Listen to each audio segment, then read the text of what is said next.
Broadcasting from the Investor Hour studios and all around the world, you're listening to the Stansberry Investor Hour.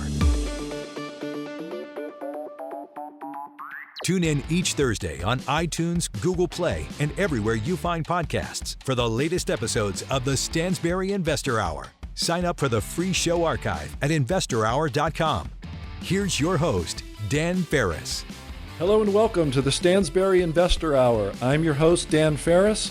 I'm also the editor of Extreme Value, published by Stansberry Research. Today, we will talk with hedge fund industry legend and just all-around contrarian original thinker, Hugh Hendry.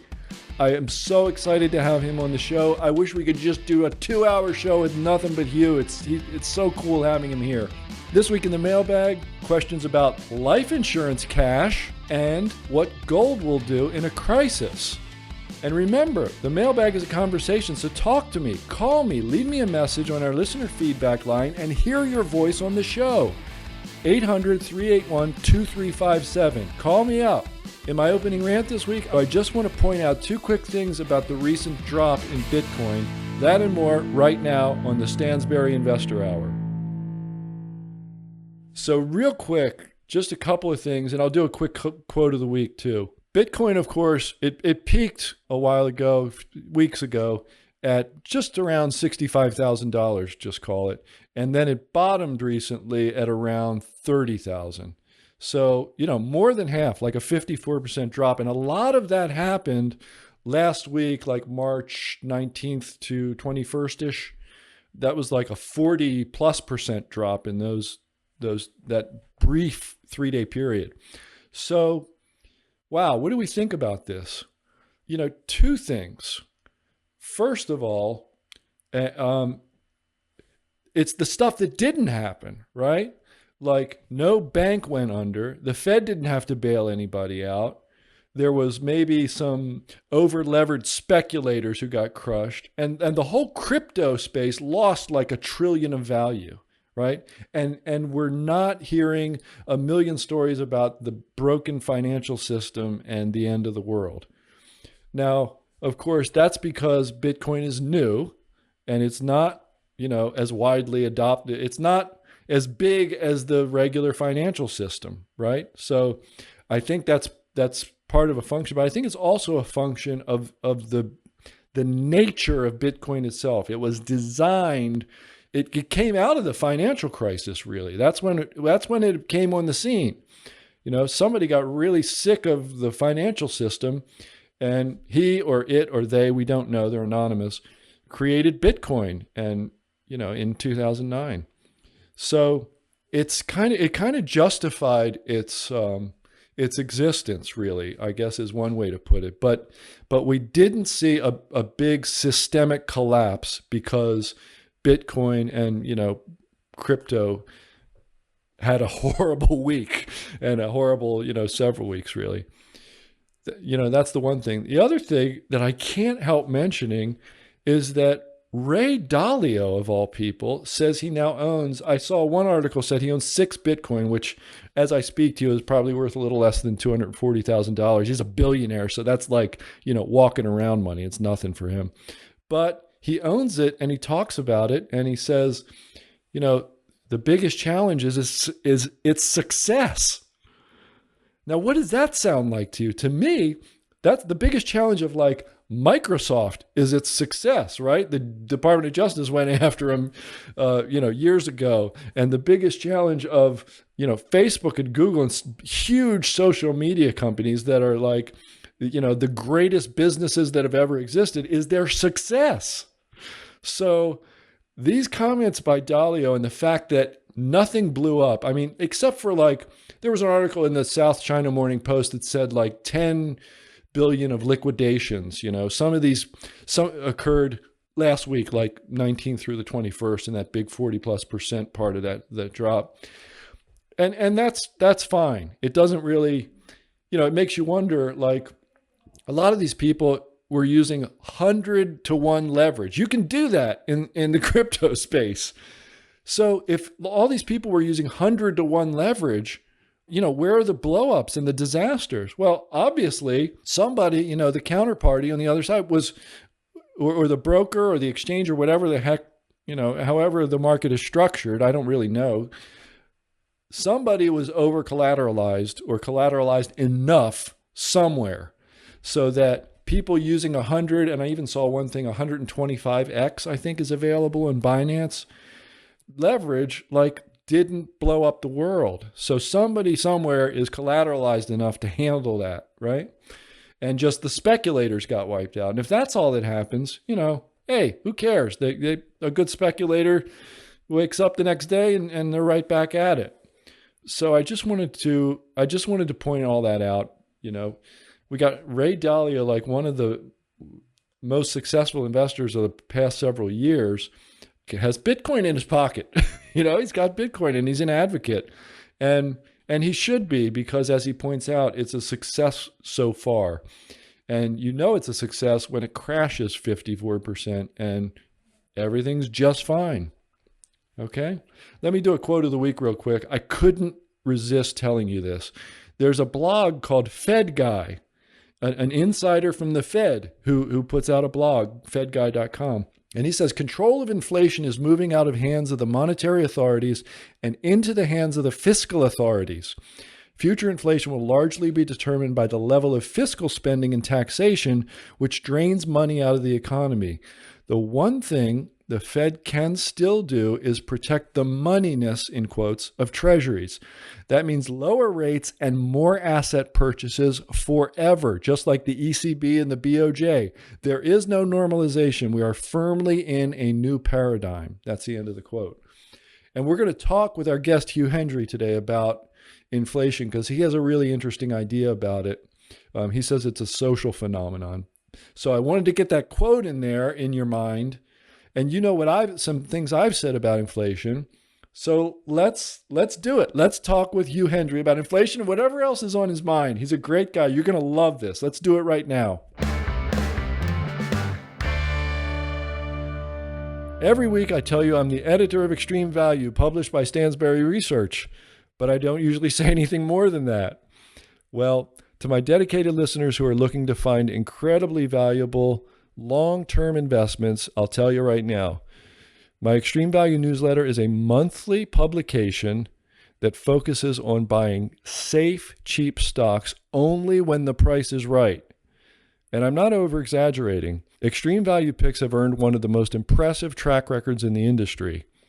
Mike Barrett and I spend hundreds of hours each month poring over balance sheets and SEC filings to find stocks trading at huge discounts to their true worth, giving subscribers a large margin of safety on every pick. You can learn more about that or sign up for the newsletter at investorhourdan.com. So you can support the show and find some of the most profitable ways to invest all at once. investorhourdan.com. Check it out.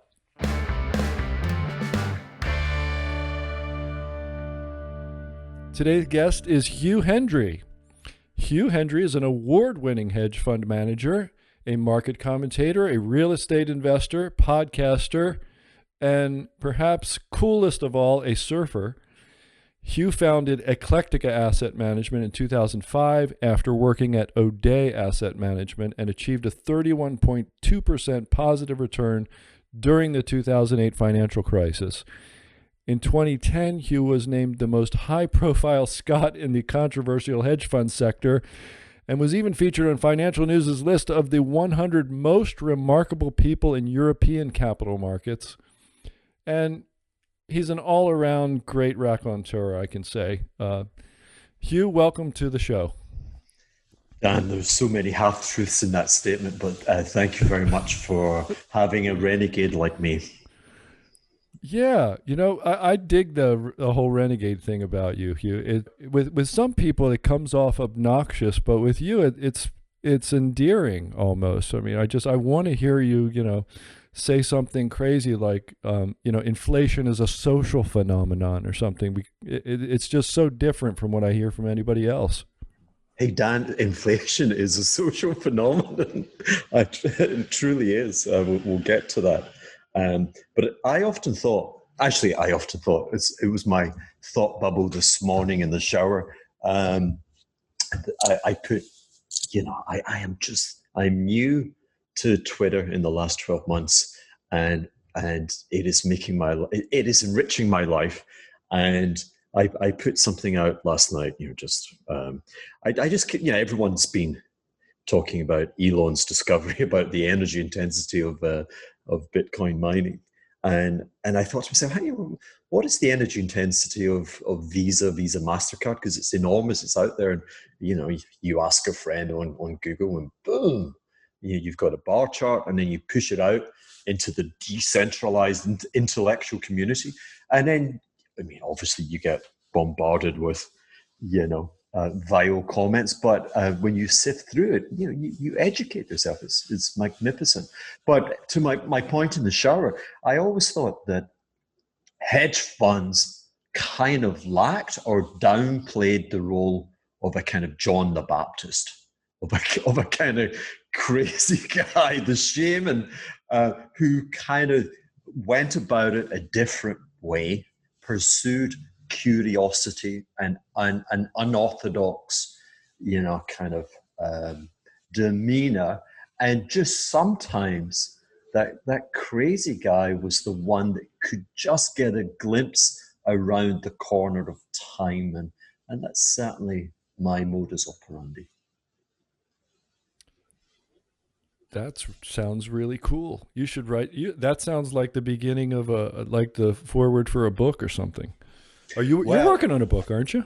I am, yeah, with a ghostwriter, and buddies send me like, oh yeah, so am I, and it's like, macro investing, the principles, and I'm like, that's not my book.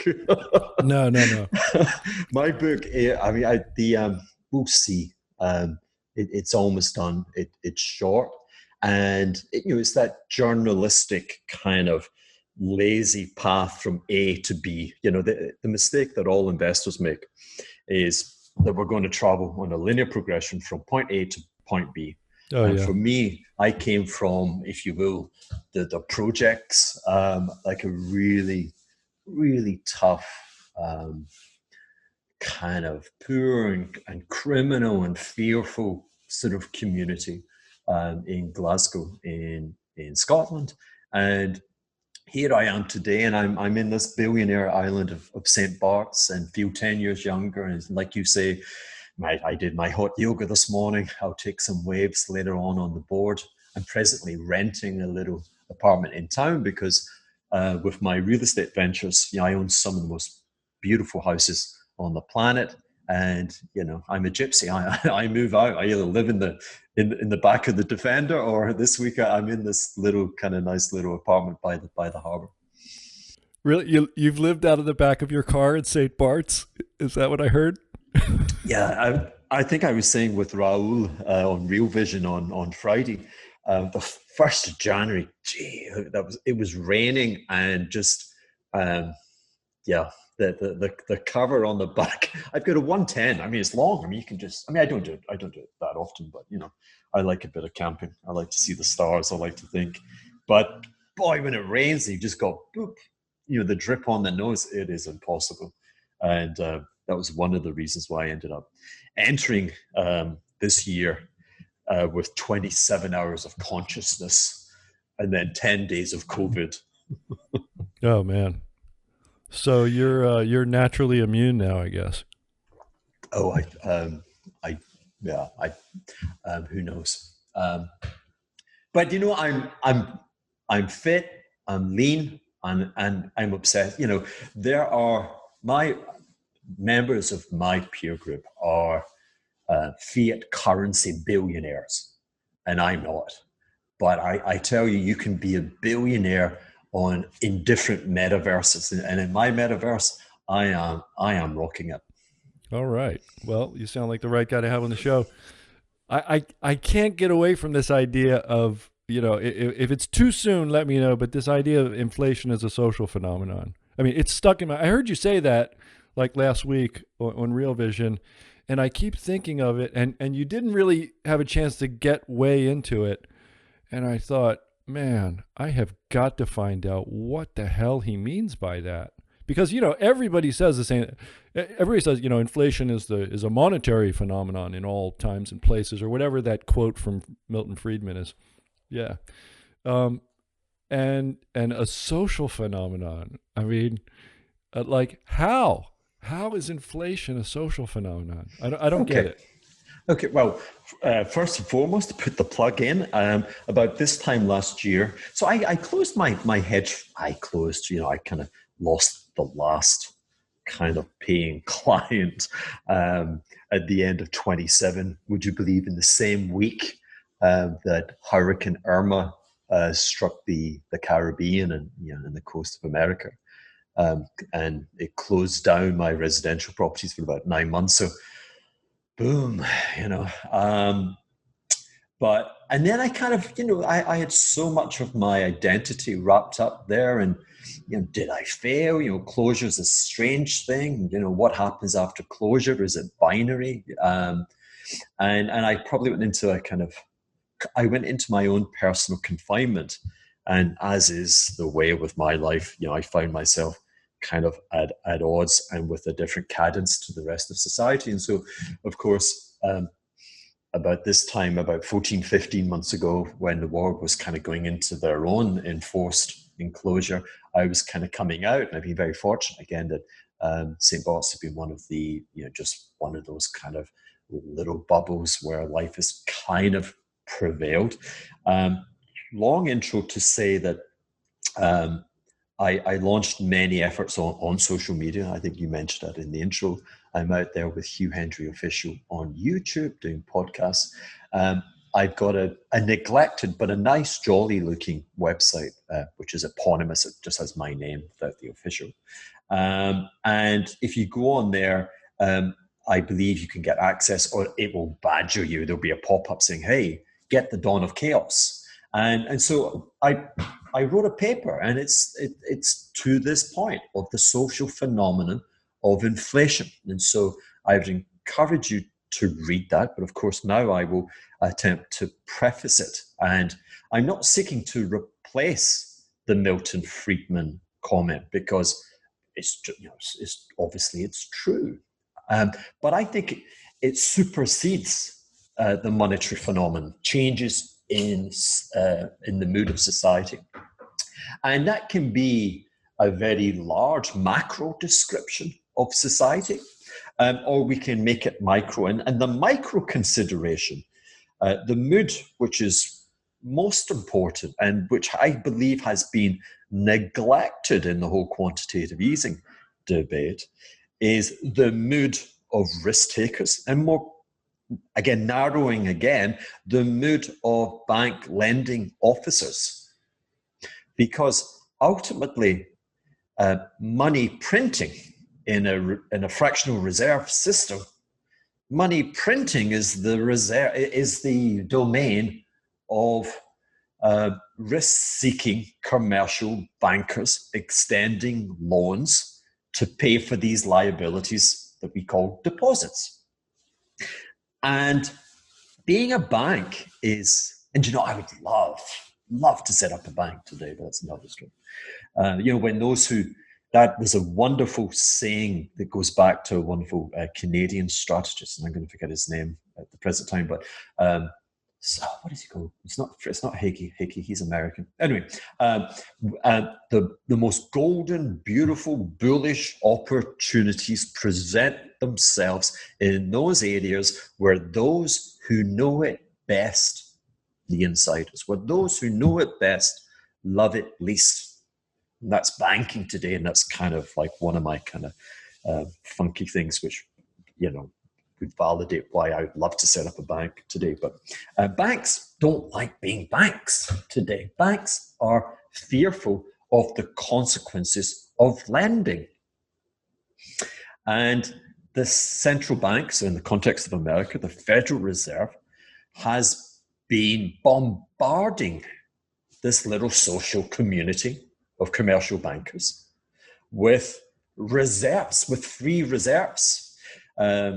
The Fed is, if you will, typically the role of the Fed. It's a bit like my role as a parent. I got teenage kids, and and left to their own devices, they will smoke cigarettes, drink alcohol, and God knows what other kind of nefarious drug-like products.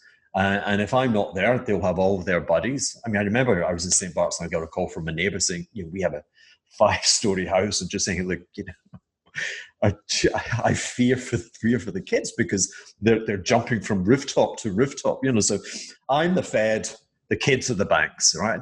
And there are times such as the period from, let's date it from like 2003 to 2007, where the bankers are kind of like my crazy teenager, jumping from rooftop to rooftop, swigging bottles of whiskey, smoking marijuana. And the Fed's kind of going to go, hey guys, calm down. This is not one of those periods, ever since the debacle of the financial crisis in 2008. And remember, let's just be bold. The US financial system pretty much became insolvent. It was the 1930s 2.0. And we could be sitting here today with nominal GDP kind of 20% below those levels if central banks had pursued an orthodoxy of intellectual prejudice and a kind of hard money regime. Now, I say could because that's conjecture. I mean, it didn't happen. There's no that. I'm just judging it against the null hypothesis of what has happened. But anyway. So the Federal Reserve is kind of saying to these kids today, hey, listen, have one on me. Like, here's what have they printed? What printed is this absurd term, but they have facilitated about $7 trillion of free reserves, just saying, which is essentially, fags and booze. And it's just like, guys, look, I'm looking that way. I'm out of the country. Have fun. And the remarkable aspect is that such is the kind of curmudgeonly and fear-laden attitude of the bankers that they're like, you know what, I've still got a hangover. I still don't have an appetite to go crazy. That's the social mood that has yet to change. And quite remarkably, I mean, in the last 3 weeks, I think it was the CFO for JP Morgan was kind of saying unprecedented things, saying, hey, stop sending deposits. They're phoning up their biggest clients saying, guys, we love you, but we're full. And for us, we just don't have the risk-taking capacity to extend credit to offset these liabilities you keep throwing at me. So I believe the Fed has created a language and a conversation around quantitative easing, which is very much in keeping with a kind of Wizard of Oz. The mighty wizard is omnipotent and is out there and it's doing something. Jay Powell last year, and it's not unprecedented, but it happens rarely that Fed chairmen go on daytime TV, and the notion is like the real folk watch daytime TV, and he's like, hey, we're with you, we got your back, and we're doing something. We're printing. He actually said we're printing money. He actually kind of convoked this idea of a printing press, and it's baloney. But in a kind of social universe, he feels the need to impress upon the agents in society, hey, guys, I'm trying. But like the Wizard of Oz analogy, when you look behind the curtain and you examine the reality, you're like, hold on a second, what, really? That's all?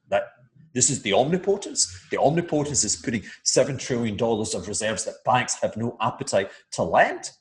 Really?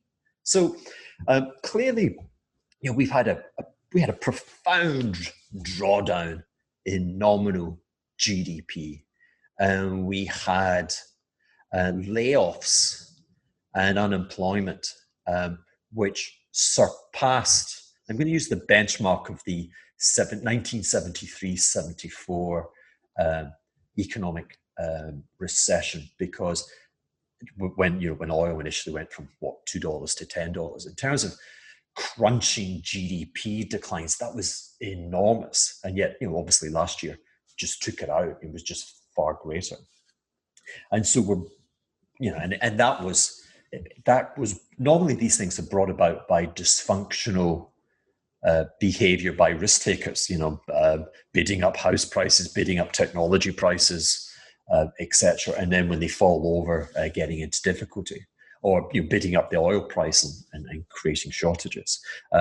Last year we had an invasion of the body snatchers. We had an alien invasion of the human body, and we got this profound smash. But it's like a kind of ship, and it's righting itself. The problem that remains, and for all the financial press are a great area to watch social mood, and the financial press shouting, "Hey, inflation, inflation." It may come, but it's going to need a change in the social need, the social vector of the banking sector. And you can kind of chill out, just sit and watch, large US banks and their balance sheet expansion. Once it starts beginning to motor between 6, 9, 10%, hey, taper, raise rates. But there's nothing happening just now. So that is social mood. Think, not Greenstein, Volcker typifies the challenge of the social mood of the banking community. And it's best thought of as a poker game. Now, I kind of wear sunglasses so you can't see my eyes, but I got so many body tics that, when I'm unhappy, you're going to know about it, And so I'm the worst poker player, but so take me out of it. Think of a poker game where there's just two people at the table. One is the Fed chairman, and one is is JP Morgan, right? And back in 79, the banking community, it was kind of the opposite. They had profound credit. That we had this creation of euro dollars. When the oil price went up, the Bedouin Arabs and all of their cousins and neighbors had this influx of money. They put it on the account of both US banks domestically and offshore, creating the euro dollar market. Banks were flush with liabilities, and they lent. They lent to Brazil. They lent to the sovereigns of South America, thinking that was risk-free. That was erroneous. And they lent to corporate and household America.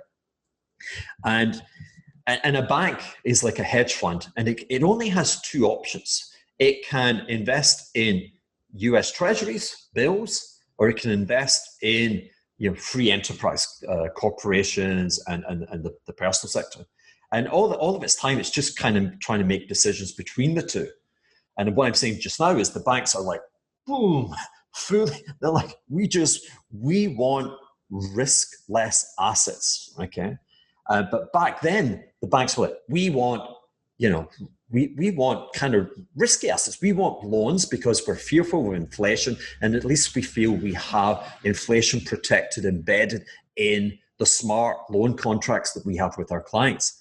So then you have this new Fed chairman, Texan guy, and he comes in, ka-ching, ka-ching, ka-ching, and sits down at the table and is like, guys, I'm crazy, right? So you all know that I said to you 73, 74 was a mean recession, and it was brought on by an oil cartel. And hey, look at the front page. They're doing it again. We've gone from 10 to $40. We know the story. These risky assets that you have, they're going to have to endure an almighty recession. Are you sure? And the bank's like, no, I'm still sure. I'm still sure because I can see the inflation. And then Volker's like, okay, well, tomorrow's Saturday. I'm going to raise rates by 100 basis points. That's how crazy I am. It's like, you're talking about, we're going into the mother of all recessions and you're going to raise rates. He's like, yeah. And then next month I'm going to do it again. And until you mothers change your dumbass attitude, I'm going to keep doing it. How brave do you feel now? And so this went on for 18 months. But Volcker changed the course of history because he changed the social mood of the bankers, and not quickly, but that the gravitational pull went from risky assets back into buying risk-free with yields of 15%, and he changed the course of history.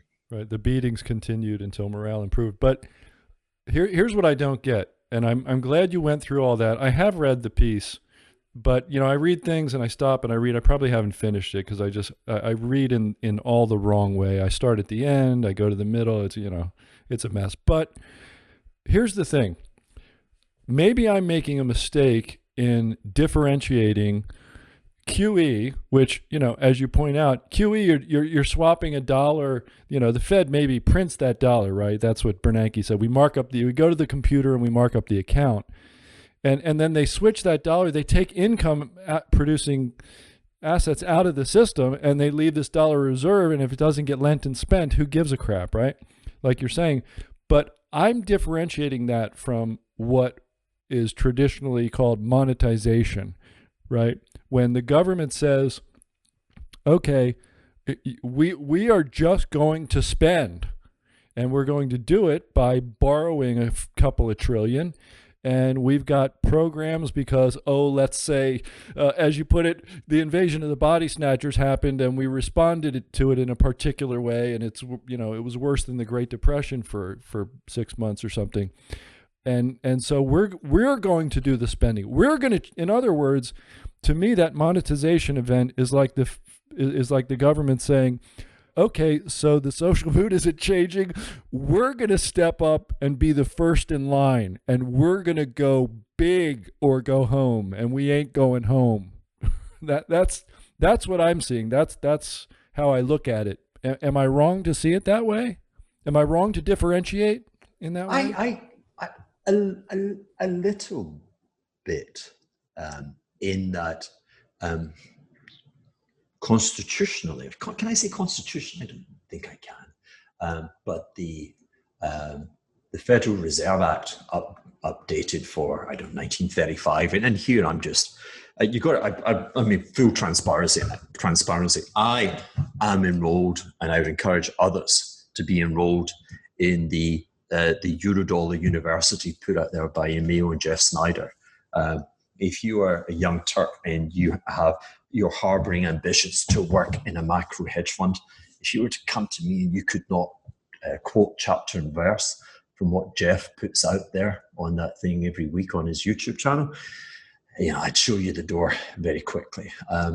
What Jeff's forgotten about the Federal Reserve Act and the powers of the Federal Reserve, what he's forgotten in the lunchtime, I've still to gain over a lifetime of curiosity. And I'm quoting Jeff in that, the Fed is not empowered to monetize the U.S. government's debt, its deficit.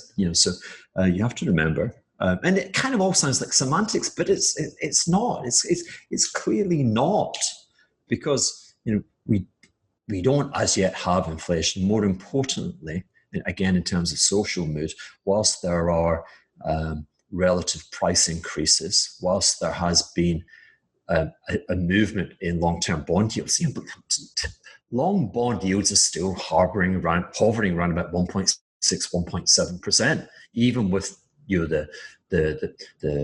your outline case for the government stepping in.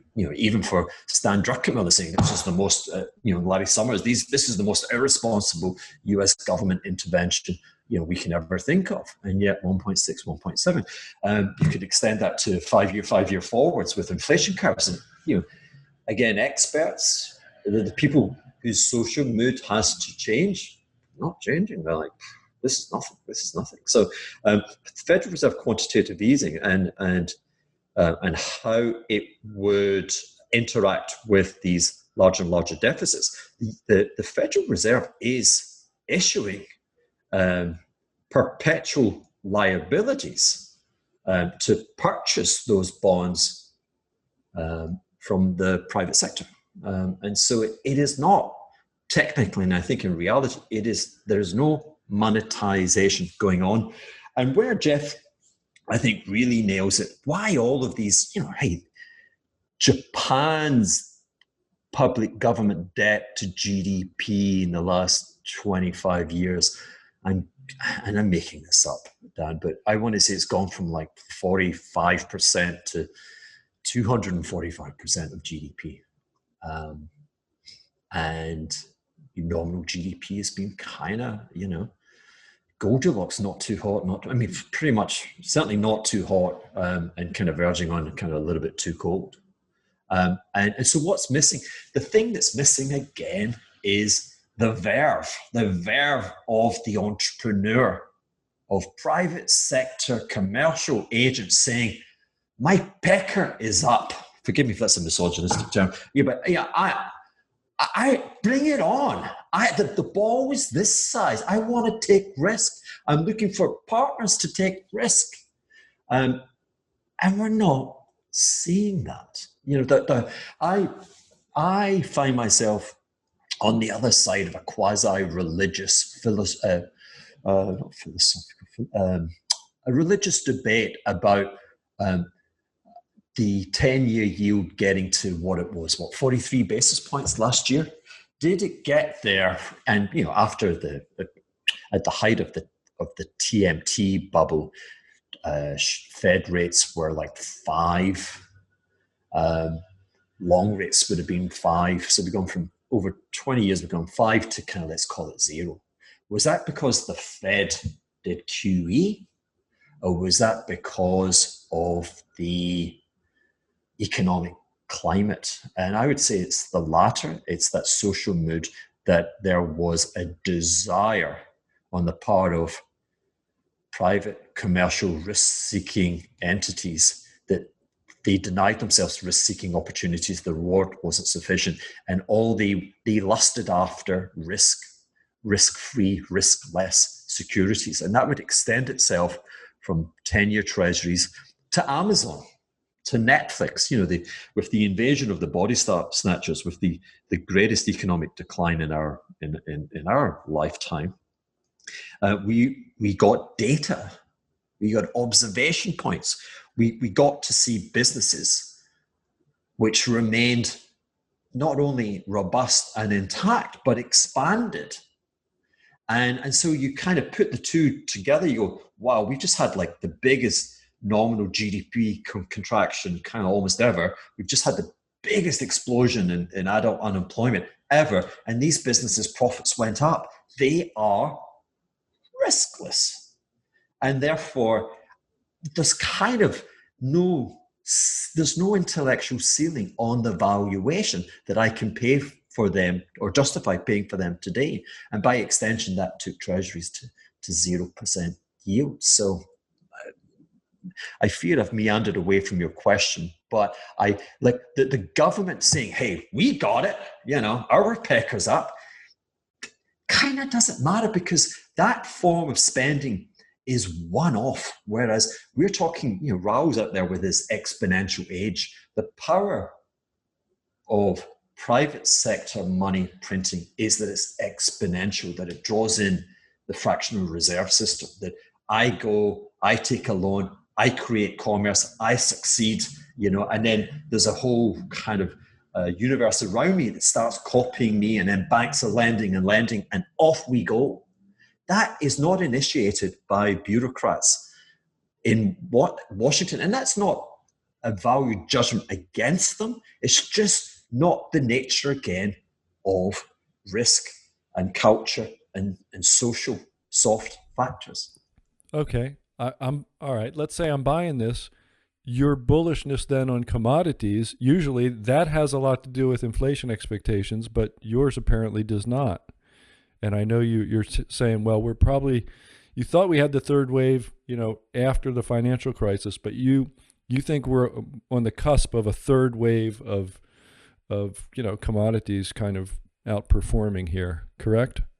Yes. So, but it doesn't have to do with inflation, though. Well, it actually, central to it again is a social mood. So it's a social mood, which I'll describe. You're so moody, Hugh. Tell me about it. I'm so PMG. I mean, you think I'm joking, I'm not. But anyway, creating a change in relative prices. Now, whether those higher relative prices, the higher relative prices of commodities, whether they act as a catalyst for more widespread inflation, we will see. For the present, I don't need it to persist to make money. I need it to persist to make money over a longer arc of time, but in the here and now, I don't need it. So the social mood, again, it's social mood, is dominated by ESG, environmental social governance. And ESG is itself kind of delineated by carbon emissions, limiting, abolishing carbon emissions.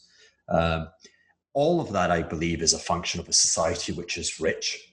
The people who invest in YouTube fitness videos and personal trainers and God knows what are rich people. Like, life's great when you're rich. You just want more of it. You're like, tell me, I've got to be Peter Pan. I've got to stay young. I love this life, and so rich, of course, rich economies are the first ones to embrace staying alive. And there's this existential threat from what we're doing to the planet. And we've seen that in terms of flows of equity. Equity flows are, like, by a huge factor, dominated by this phenomenon. So again, it's social mood. I would say to you that we had a change in social mood in the 1930s, and there's a bit of it, there's a shadow of it today, which of course is the revulsion of credit, the revulsion of bankers. Back in the 30s, social mood dictated that we had to kind of take this kind of nuclear arsenal away from the banks. We split them up in terms of their connection with the stock market, and we said to them, no more master of the universe, no more bonuses. We just want you to be boring book clerks. And for 40 years, society's demand was granted up until the early 1970s, and it passed simply because the most vociferous exponents of that mood died. So today, I would liken ESG and this. I mean, it is a profoundly deep-rooted phenomenon, especially in the young today, that things have to be done, and things are being done. So stock markets or capital markets, it's all about sex at the end of the day. It's all about you procreating. It's about the selfish gene.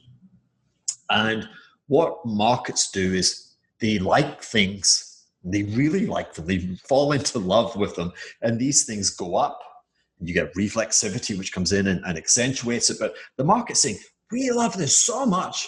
We want you to do more and more. Like, go and buy things, go and spend lots of money, open things, just make yourself more plentiful because we love you. We just can't get enough of you. And of course, then you get the opposite. Typically industries, they do that. We've seen this when you see 20-year cycles in semiconductors. A fabrication, a fab site can be, heavens, back in my day, it was $1 billion. It must be $2 billion. You're going to kind of think long and hard before you commit to that. You're going to think long and hard where you put it. And you've got this crazy stock market going, do it. And then when you come through, then the market's, oh, too late. And then they hate you for 10. So as hedge fund speculating guys, we get to understand cycles like that. And so bringing it back to the present, mining is deemed to be, it's like, we don't want you having any more babies.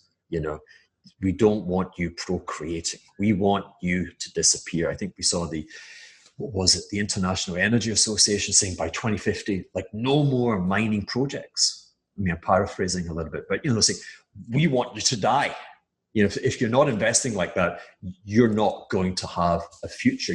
You're going to move from being a perpetuity. Stocks are deity.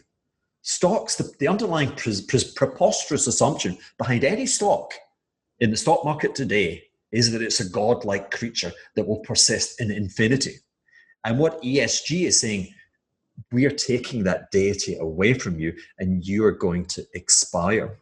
So today, let's look at the huge mining, global, largely European headquartered mining stocks, BHP Billiton, Rio Tinto, and then you've got the kind of Brazilian one, Vale.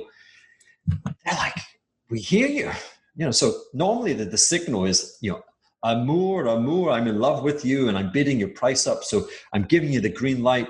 Go and explore. Go and be brave. Go and find me more of this stuff. And the miner's like, ain't doing it, baby.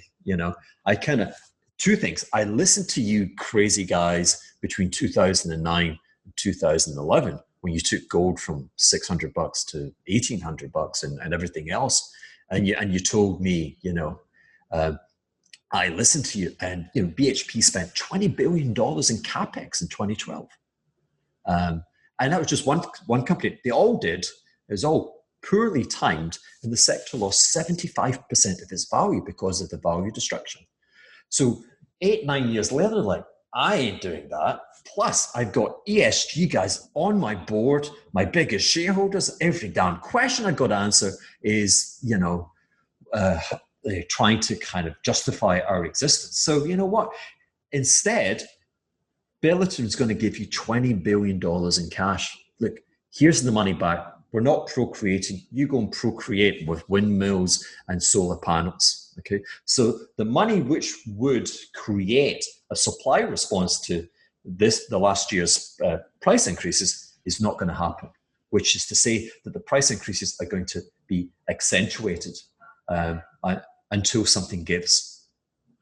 And they ain't going to build it. If they ain't going to build it, there's going to be shortages. Now, for the wider economy, you've got to remember, commodities are typically things that you need. You got to fill your car up with gas, and if the price doubles or triples, then maybe you don't go to the cinema, maybe you don't eat out as much, maybe you kind of there's discretionary and non-discretionary. So I'm not sure where I know where the leap is. The leap is when you have that phenomenon of higher prices which continue. And again, remember, you've got a central bank which, at least for a year or so, is just going to sit there and going to, as best as it can, do nothing. I just think you've got free road to have fun in these stocks, and not just specifically those mining stocks. There's a profound change going on. Those who said that the stock market is a bubble and that it's dangerously overvalued, I again would contend and would go against that. I think that's kind of lazy thinking. What is remarkable when you survey the landscape of large cap equities is how many stocks that you can find trading at the same nominal price as they were at the end of the 1980s. So in a bubble, some of the largest, and it's a function of ESG. Again, and it's like, heavens, I procrastinated. I was going to say tobacco stocks so damn cheap. But it's like, oh my God, you can't say that. You can't invest in that. Social mood can provide opportunities. But, Exxon, heavens, I could take you through so many sectors. So what happened was 10-year Treasury risk-free securities kind of repriced to zero. And therefore, if you can find commercial activities that seem to have almost no commercial risk, then they become infinite. So, Apple becomes the first $1 trillion asset. And then it becomes 3 trillion in today's world. I call trillions apples, So Apple today is about 2.25 apples, And we've got about 5 or 6 stocks which all trade with this Apple or trillion vernacular. They command and distort the valuation metrics of the indices. But behind that, the run-of-the-mill companies that had commercial risk, they've been sold into almost extinction. And the market is getting that now. And maybe that's back to your point that the policy was set too tight after 2008 for various reasons. And for sure, the most obvious tightness was in the public sector, right? Even today, yesterday I read about President Macron in France.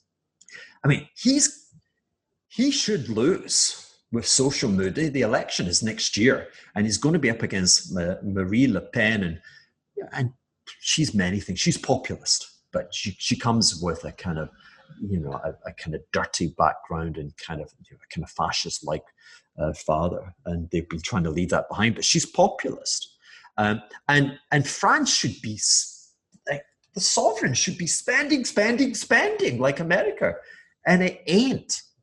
And Macron's in trouble. So, but anyway, that the US taking the lead as usual. So we definitely have policy today versus policy after 2008. There is a pivot. That policy is getting less rigid, and that would seem to be a boon rather for businesses with commercial risk. And I've never found so many instances of stocks I want to buy. I want to buy GM. I want to buy Ford. I want to buy US Steel. I mean, I'm blushing, I want to buy Canadian oil sands. I want to buy coal companies. I want to buy Credit Suisse. I want to buy Rolls Royce. I want to buy stocks at prices that prevailed 30 years ago. Bring it on. Yeah, all those names you threw out, I feel like you just threw me into the Wayback Machine. That's actually really cool. No one I've interviewed has said that. That's great. We've been talking for quite a while, and I've loved it. I wish I could just pour myself another cup of coffee and do this for another 45 minutes. But I have a final question that I ask all my guests, and I've been actually dying to get to it with you because I can't imagine what the answer would be. I can often guess the answer, but with you, no idea. And the final question I ask every guest on this show is, if you could leave our listener with just one thought today, and you may have already done so, that's cool if you did, but if you could leave our listener with just a single thought in mind today, what would it be? Oh, man. I really dislike experts like accountants and lawyers because when you ask them a really tough question, they change the question to something that they can answer. And I'm going to do that. I'm going to leave you with my typical kind of scattergun. I want to leave you with the thought, in the enterprise of risk-taking, never be fearful of being wrong. If you're fearful of being wrong, you're approaching it the wrong way. So, that gave me longevity. I secured 15 years of tenure as a hedge fund manager. Some blasted filthy person went onto the Wikipedia page and put 8 words of prejudice on my page saying he closed the fund down after 6 years of mediocre returns. Who said they were mediocre? I was out there providing convex returns in the event of a volatility eruption, which never came to happen. Indeed, from 2013, I said to my clients, take the money because this is a dumb endeavor. I just can't foresee that happening. And then one great fear that I have, and obviously great fears, I hope it doesn't come to pass, but I fear I fear the further aggravation of the social mood in America. As an economy, I'm not there. I'm looking from the outside in. And so, that has good and bad points. But it feels to me like an outsider that America just feels more fractional and more divided than at any point. And it brings back how people described the German Republic after the First World War, a very fractious society, with North hating South, with Catholics against Protestants, you name it, And the great fear that we have to be on the lookout for is and it tortures me to say this, but some heinous intervention where someone is killed owing to the social mood. In Germany, it's often underlooked that there was a candidate for president that could have brought the nation together. He seemed to be the less toxic. And he was charming, he was a speaker, and he was assassinated.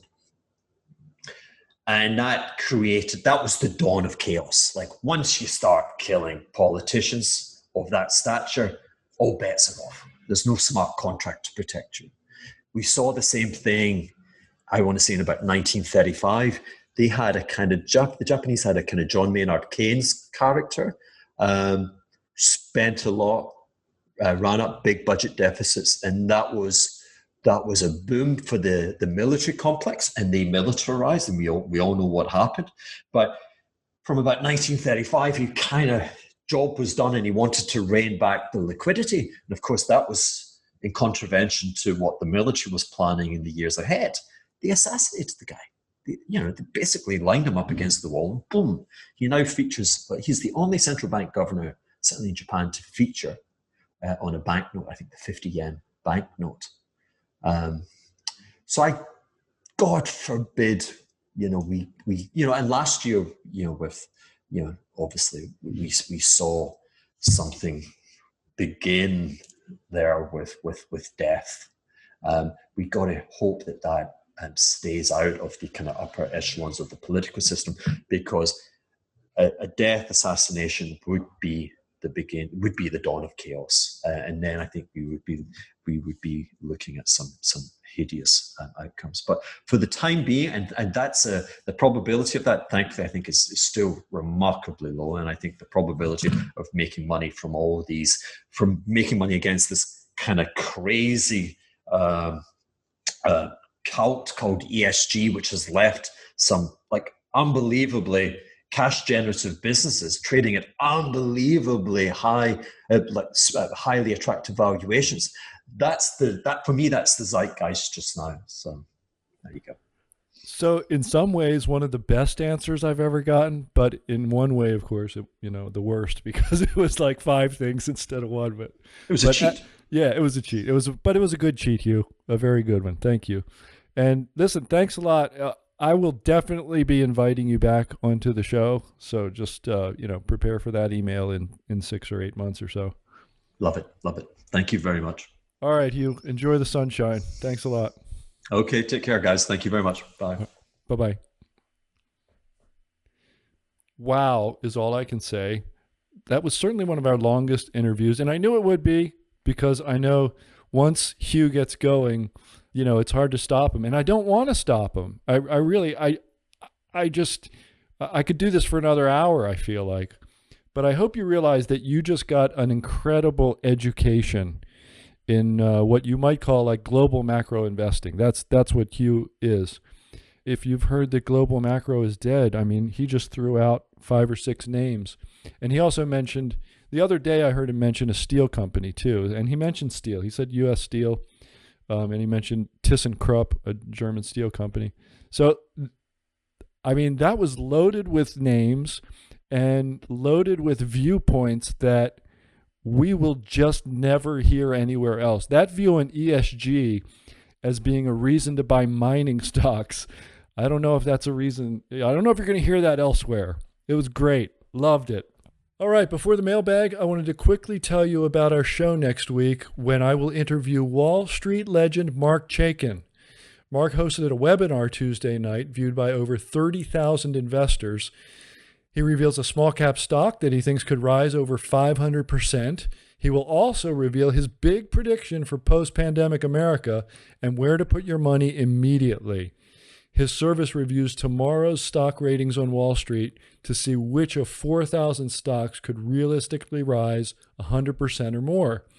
This is a must-attend event that can be replayed by going to 2021prediction.com, and be sure to tune in next week for the interview. That's 2021prediction.com.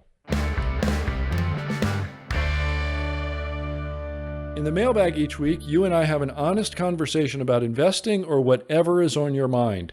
Just send your questions, comments, and politely worded criticisms, please, to feedback@investorhour.com. I read as many emails as time allows, and I respond to as many as possible. You can also call us at the listener feedback line. Please do. If you call us and it's good, I'll put you on the air. You get to hear your voice on the show. 800-381-2357, 800-381-2357. Tell me what's on your mind and get on the show. How cool would that be? First question this week is from Mike B. He's a Paid Up Alliance member. And he says, Dan, I appreciate your approach to investing and have shared similar thoughts on diversifying into other non-equity assets, such as precious metals, collectibles, etc. I do have a whole life insurance policy that I've had for about 13 years and has a decent amount of cash value. Do you consider the cash value of that policy to be part of your plenty of cash in your asset allocation? I can always take out some of that to invest in the market if it has a large correction, or I need it for emergency funds, etc. Thank you, Mike B. Mike, that is such a personal thing, but all I would say, for me, if I were in that position, I would view that cash as absolute last resort, down to my last penny, no other resources. That's the way I would view it. How you view it is up to you. But it's a good question. I personally would not think of it. When I say make sure you're holding plenty of cash, I mean liquid cash in your account ready to pull the trigger. Good question, though. Our second and only other question this week comes from Lodevik H., who writes in quite a bit. And keep it coming, Lodevik. I love your stuff, man. And he says simply, what do you think about the claim from Harry Dent that gold will go down when the crisis and collapse happen? So I don't really keep up with Harry Dent's predictions. I know he's always making a big prediction of some kind, but all I will say about your question is that we've learned that it makes sense to assume that if we get a really horrendous bear market or market crash or financial crisis, that gold drops in price too. Everybody seems to want cash more than they want anything else. And so you get the price of gold falling, and it did that in the financial crisis, and it did it also, in the COVID crisis. So I think, it's a logical expectation. People just, when they initially panic, they just want gold. And it was kind of a head fake in 2008, because then we got this thing, this idea that the Fed was going to unleash inflation, which never really materialized. And so gold took off again, made new highs, and then went into a really steep bear market through 2015, 2016. So yeah, your question makes sense. I think Dent is right about that much, at least. I won't say anything else about what he predicts, but I think he's right about that, at least temporarily, right? You never know how the crisis is going to play out, or precisely what kind of a crisis we could be looking at. Maybe it's one in which people really start to worry about the value of the US dollar, which they never seem too terribly worried about for very long in the last, 10, 15 years. But it's a good question, though. Thank you for that. That's another mailbag. That's another episode of the Stansberry Investor Hour. I hope you enjoyed it as much as I did. We provide a transcript for every episode, but sometimes it takes a while to get it done. Just go to www.investorhour.com, click on the episode you want, and scroll all the way down and click on the word transcript. If you like this episode, send somebody a link. Just tell them to check it out on their podcast app or at investorhour.com so we can help the show grow. Do me a favor, too. Subscribe to the show on iTunes, Google Play, or wherever you listen to podcasts. And while you're there, help us grow with a rate and a review. You can follow us on Facebook and Instagram. Our handle is @InvestorHour. Follow us on Twitter. Our handle there is @investor_hour.